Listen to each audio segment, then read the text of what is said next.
Hello everyone, welcome to BPSC Adda. BPSC Adda पर आप सभी का स्वागत है। बीपीएससी मेंस प्रोग्राम के अंतर्गत आज का हमारा टॉपिक है 15वें वित्त आयोग और बिहार।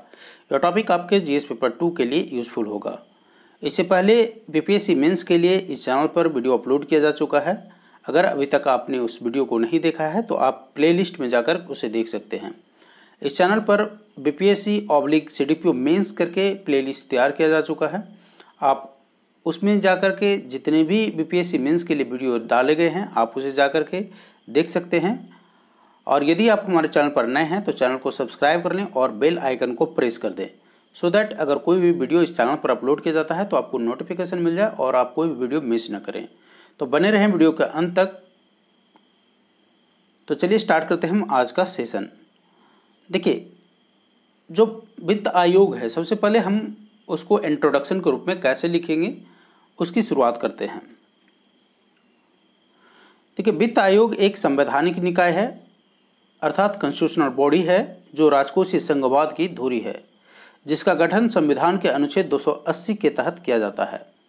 इसका मुख्य दायित्व संघ व राज्यों के वित्तीय स्थितियों का मूल्यांकन करना, उनके बीच करों के बंटवारों की संस्तुति अर्थात रिकमेंडेशन करना तथा राज्यों के बीच इन करों के वितरण हेतु सिद्धांतों का निर्धारण करना अर्थात फार्मूला को तय करना। वित्त आयोग की कार्यशैली की विशेषता सरकार के सभी स्तरों पर व्यापक एवं गहन परामर्श कर सरकारी संघवाद के सिद्धांत को सुदृढ़ करना है। तो इस तरह से आप अपना इंट्रोडक्शन अपने मीन्स में लिख सकते हैं। देखिए, अगर हम मोटी मोटी बात करें, अगर इसे लेमन लैंग्वेज में बात करें तो जो वित्त आयोग होता है उसकी जो गठन होती है, सबसे पहले तो ये कि एक संवैधानिक निकाय है अर्थात कॉन्स्टिट्यूशनल बॉडी है, जिसकी जो गठन है वो संविधान के आर्टिकल अर्थात अनुच्छेद 280 के तहत किया जाता है। जो इसकी मुख्य रिस्पॉन्सिबिलिटी होती है, मेन जो रिस्पॉन्सिबिलिटी होती है वो होता है संघ और राज्य अर्थात सेंटर और स्टेट के बीच वित्तीय स्थितियों का मूल्यांकन कर उनके बीच जो करों का कलेक्शन होता है उसके डिस्ट्रीब्यूशन करना, अर्थात डिस्ट्रीब्यूशन करने के लिए ये रिकमेंडेशन देता है।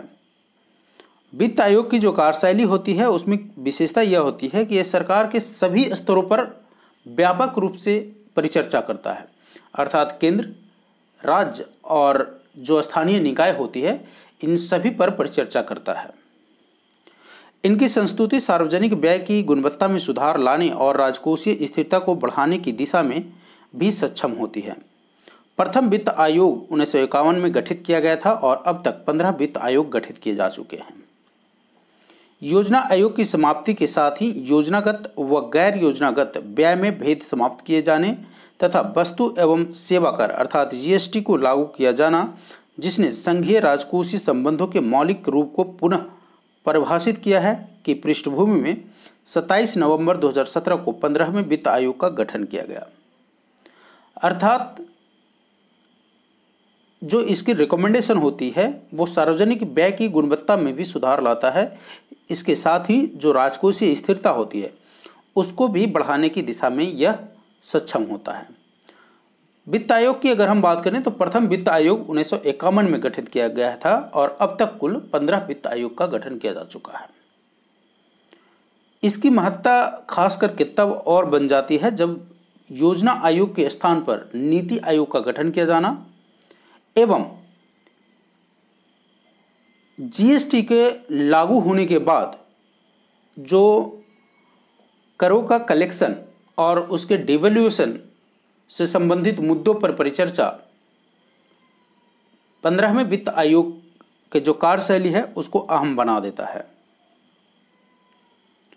संविधान के अनुच्छेद, जैसा कि हमने चर्चा किया था कि संविधान के अनुच्छेद 280 के तहत भारत के राष्ट्रपति के लिए प्रत्येक 5 वर्ष या उसके पहले एक वित्त आयोग का गठन करना आवश्यक है। अर्थात चूंकि यह कॉन्स्टिट्यूशनल बॉडी है, सो it becomes mandatory for the President of India to constitute a finance commission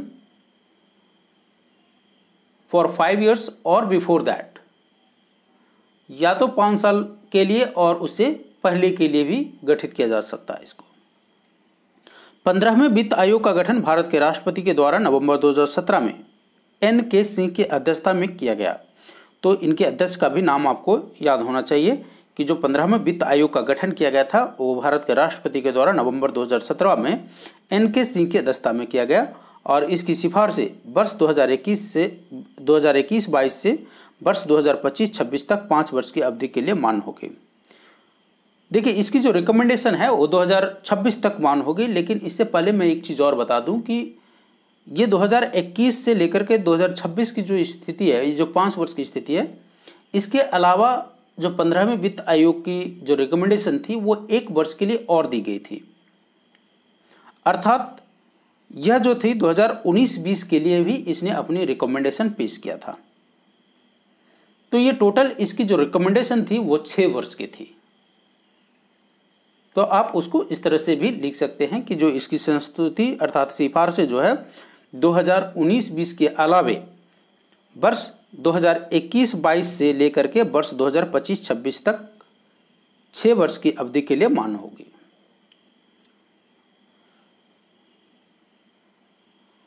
अब हम 15वें वित्त आयोग की रिपोर्ट की जो प्रमुख बिंदु है उस पर चर्चा कर लेते हैं। आई होप अब तक जो आपको समझाया जा चुका है उसको समझ में आ गया होगा आपको। अगर हम उसको संक्षिप्त में चर्चा करें, आगे बढ़ने से पहले अगर हम संक्षिप्त चर्चा करें तो बस आप एक मोटा मोटी बस ये याद रखिए कि जो 15वें वित्त आयोग से पहले आपको पहले समझना है वित्त आयोग को। 15वें वित्त आयोग को चर्चा करने से पहले आपको क्या समझना है, वित्त आयोग को। तो वित्त आयोग क्या होता है? देखिए, वित्त आयोग क्या है, एक संवैधानिक निकाय, पहला वर्ड ये याद रखिए। दूसरा पॉइंट क्या याद रखिए, जो टेक अवे पॉइंट है आपके लिए वो ये है कि जो वित्त आयोग है वो एक संवैधानिक निकाय है। दूसरा है इसकी जो गठन की प्रक्रिया होती है राष्ट्रपति के द्वारा संविधान के अनुच्छेद 280 के तहत किया जाता है। ठीक है। तीसरा बिंदु क्या है? तीसरा बिंदु आप ये बोल सकते हैं कि इसका जो मुख्य कार्य है, जो इसकी करों की डिवोल्यूशन अर्थात करों का बंटवारा केंद्र, राज्य और इवन राज्यों के बीच जो करों का बंटवारा है उसकी संस्तुति देना। इसके साथ ही आप ये पॉइंट याद रखिए कि जो पहला वित्त आयोग था वो कब गठन किया गया था, 1951 में। और अब तक टोटल कितने वित्त आयोग का गठन किए जा चुके हैं? 15 वित्त आयोग के गठन किया। और 15वें वित्त आयोग के जो अध्यक्ष थे वो कौन थे? जो 15वां वित्त आयोग के अध्यक्ष हैं वो कौन है? तो 15वां वित्त आयोग के अध्यक्ष है NK सिंह और उन्हीं की अध्यक्षता में 15वें वित्त आयोग का गठन किया गया। इनकी जो सिफारिशें है, 15वें वित्त आयोग की जो सिफारिशें है वो वर्ष 2019 से लेकर के 2020 के अलावे 2020-21 से 2025-26 तक लागू होगा। तो ये आपको याद रखना है इनके सिफारिशों की जो 6 वर्ष के लिए था। अब हम चलिए देख लेते हैं 15वें वित्त आयोग की रिपोर्ट की प्रमुख बिंदु को। देखिए, 15वें वित्त आयोग की जो प्रमुख बिंदु था वो ये है कि इसमें 2 तरह का परफॉर्मेंस, सबसे पहले तो ये है कि परफॉर्मेंस बेस जो फार्मूला तय किया गया वो परफॉर्मेंस बेस फार्मूला को तय किया गया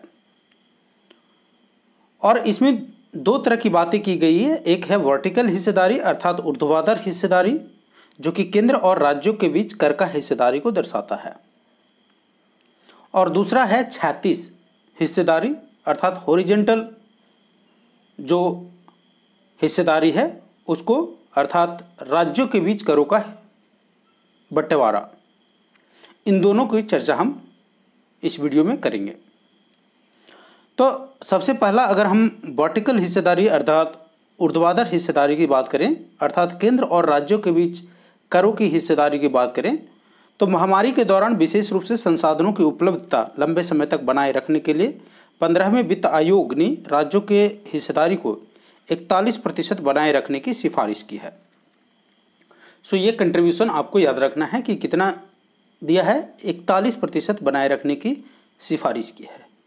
यह राशि जो है वितरण पूल के 42% के समान स्तर पर ही है, जैसा कि 14वें वित्त आयोग के अनुशंसा पर किया गया था। हालांकि इसमें जम्मू कश्मीर की स्थिति में बदलाव के बाद बने नए केंद्र शासित प्रदेशों लद्दाख और जम्मू कश्मीर के आने से 1% का आवश्यक समायोजन भी किया गया है।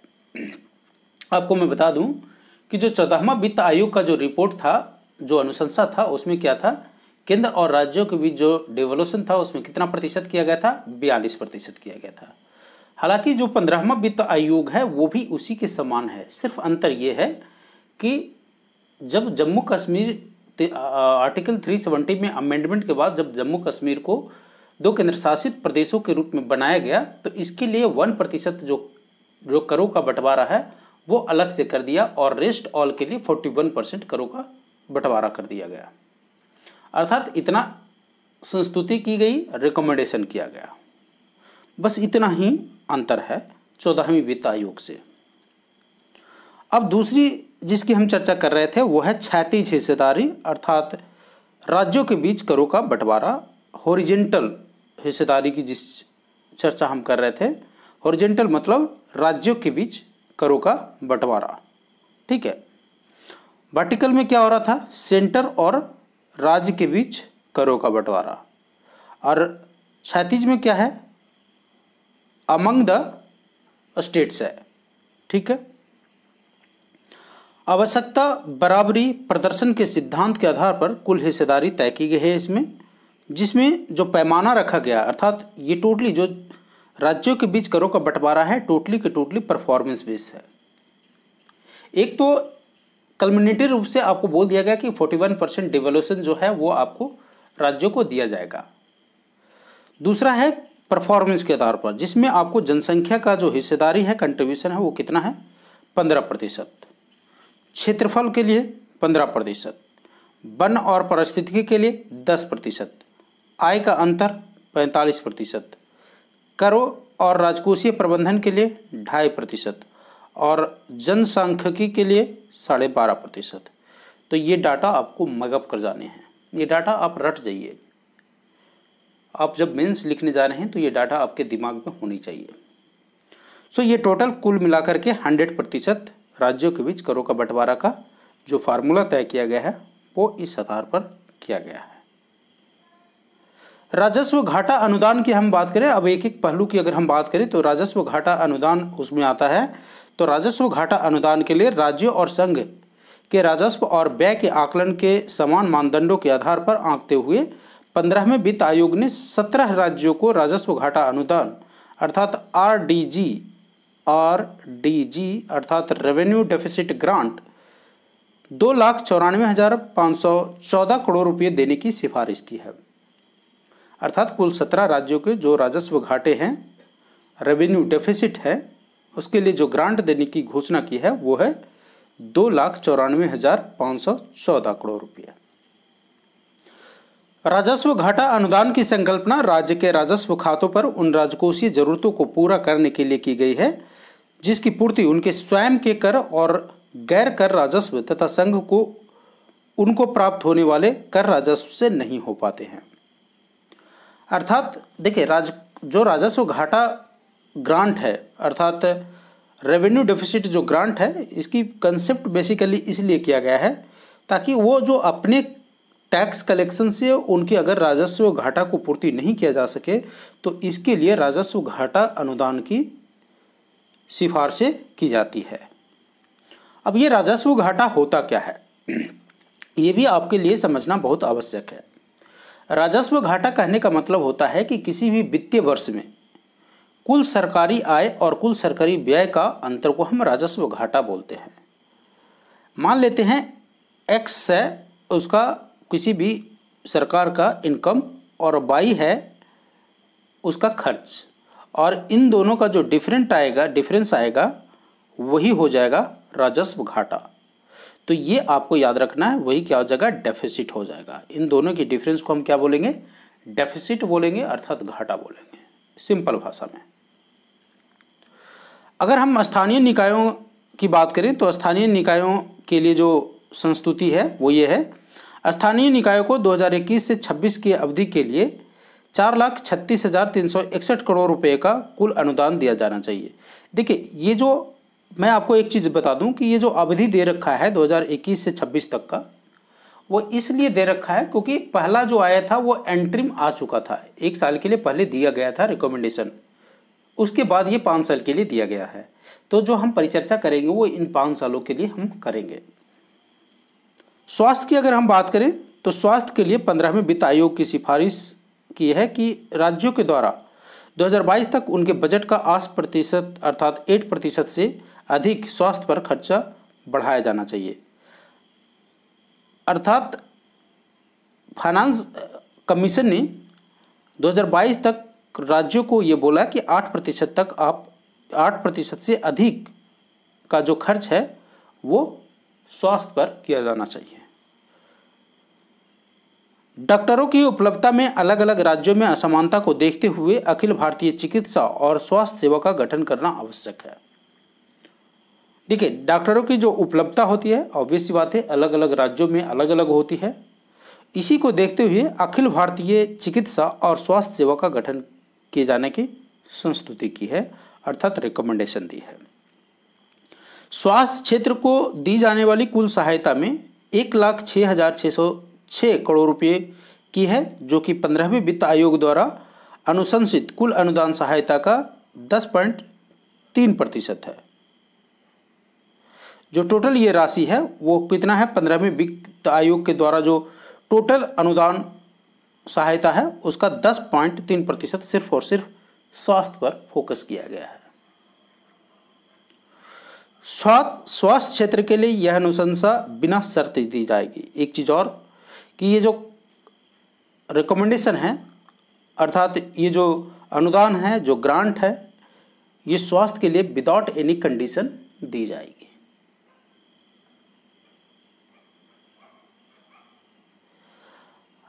अगला बिंदु है प्रदर्शन आधारित प्रोत्साहन और अनुदान।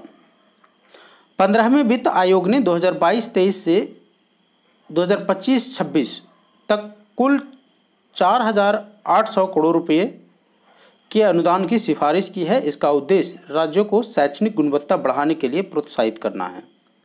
इसके अलावा आयोग ने 6,413 करोड़ रुपये उच्च शिक्षा में क्षेत्रीय भाषाओं अर्थात मातृभाषा में व्यावसायिक पाठ्यक्रमों, चिकित्सा और इंजीनियरिंग को प्रोत्साहित करने के लिए ऑनलाइन शैक्षणिक गतिविधियों को बढ़ावा देने की सिफारिश की है। तो एक चीज़ मैं और बता दूं यहाँ पर कुछ महत्वपूर्ण बिंदु। देखिए, ये प्रश्न अगर मान लेते हैं आपके एग्जाम में नहीं आया, वैसे तो पूछी जाने की पूरी संभावनाएं हैं। Suppose that this question does not comes in your exam, then what is the take up point for other question. Other question के लिए क्या ये 15वें वित्त आयोग के रिपोर्ट की कुछ महत्व है? बिल्कुल है। वो ऐसे कि अगर आपको किसी भी सपोज दैट स्वास्थ्य पर आपको लिखने का आता है, देन इसकी जो पॉइंट्स हैं आप यहाँ से उठा करके वहाँ पर आप पेस्ट कर सकते हैं, अर्थात वहाँ पर आप राइट डाउन कर सकते हैं। 15वें वित्त आयोग ने कृषि सुधारों को लागू करने के लिए सभी राज्यों के लिए प्रदर्शन आधारित प्रोत्साहन के रूप में 45,000 करोड़ रुपए देने की सिफारिश की है।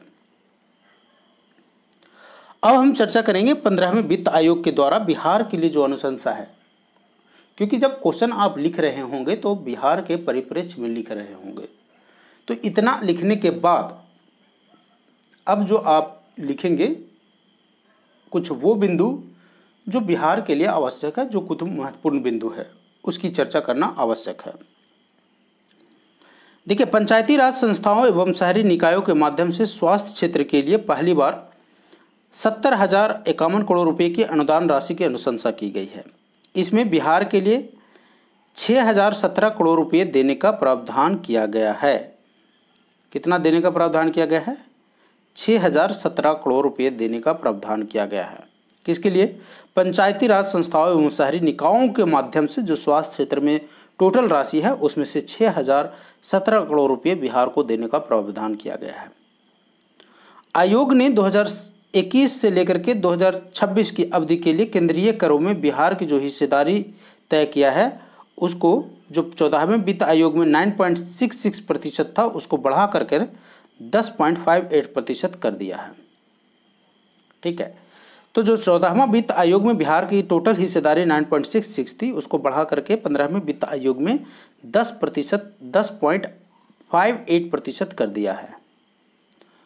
14वें वित्त आयोग की तुलना में ग्रामीण स्थानीय निकायों को 645 करोड़ रुपये अधिक देने की अनुशंसा की गई है।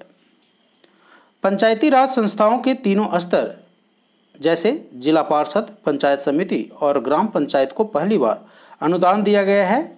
इसके अलावा सूबे के शहरी निकायों के लिए 11,689 करोड़ रुपये की अनुशंसा की गई है, जो 14वें वित्त आयोग से 2,140 करोड़ रुपया ज़्यादा है। ये सारे रिकमेंडेशन को आपको मगअप करने पड़ेंगे, आपको याद करने पड़ेंगे, क्योंकि ये डाटा जो होता है उसको बिना याद किए हुए आप नहीं लिख सकते हैं। शहरी निकायों के अनुदान की राशि में करीब 5 गुना की बढ़ोतरी की गई है। नए शहरों की स्थापना के लिए 8,000 करोड़ रुपए की अनुशंसा की गई है। 15वें वित्त आयोग की अनुशंसा के तहत SDRF के लिए बिहार को 10,432 करोड़ रुपए मिलेंगे, जो कि बिहार जैसे आपदाग्रस्त राज्य के लिए यह राशि काफ़ी हद तक मदद करेगा। तो देखिए, जो 15वें वित्त आयोग है उसमें SDRF जो स्टेट डिजास्टर रिस्पांस फोर्सेज है उसके लिए 10,432 करोड़ रुपए मिलेगा। तो ये सारे रिकमेंडेशन को आपको प्रैक्टिस करने हैं, लिखते समय आपको सारों को मगअप करने पड़ेंगे, याद करने पड़ेंगे, क्योंकि जो डाटा होता है उसको याद करने पड़ेंगे।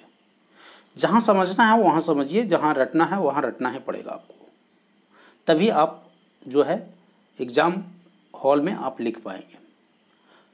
तो आज की इस वीडियो में बस इतना ही। अगर आपको हमारा वीडियो अच्छा लगा हो तो वीडियो को लाइक करना ना भूलिएगा और अपने दोस्तों के बीच इस वीडियो को ज़रूर शेयर कीजिएगा, ताकि वो भी इस लॉकडाउन के समय में इस टॉपिक से कुछ फ़ायदा उठा सकें। सो आज के लिए बस इतना ही। Thank you.